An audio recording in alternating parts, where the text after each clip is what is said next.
places of the country, the cathedrals are not edible.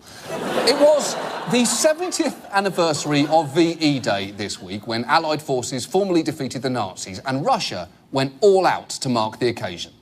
Russia's biggest ever Victory Day parades to mark 70 years since the Nazi surrender. 16,000 servicemen, nearly 200 units of hardware, 140 helicopters and planes. Cameras had been placed in every conceivable location, embedded in the road and on board some of the aircraft taking part in a flypast.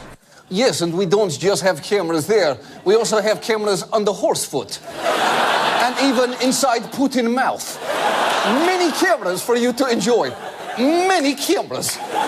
But as triumphant as the parade was, you couldn't help feeling like there was something missing. Today's parade was attended by some 20 world leaders.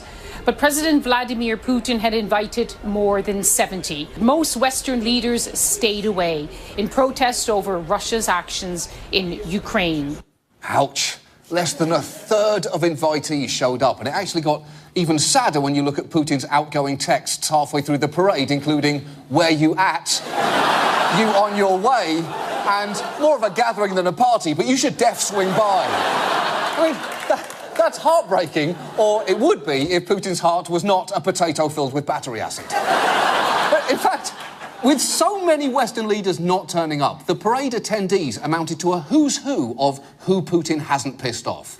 Chinese President Xi Jinping was the most prominent visitor. Robert Mugabe of Zimbabwe, another willing guest.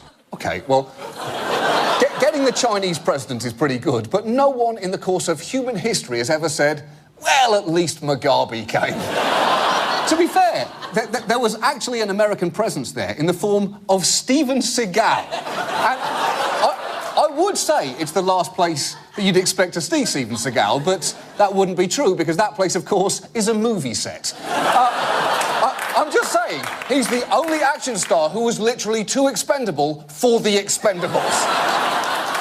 But despite all this spectacle, this parade was not actually the most awe-inspiring thing that Russia did to commemorate VE Day, because there was another military tribute in Russia this week that was simply breathtaking.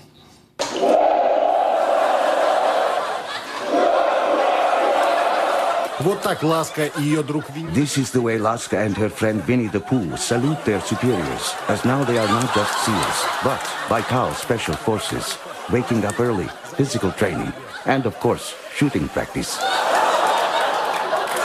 How was that not part of the parade in Red Square? In fact, how was that not the only thing there? There is frankly nothing that projects a country's greatness like two heavily armed SEALs in berets. Bravo, Russia! Bravo!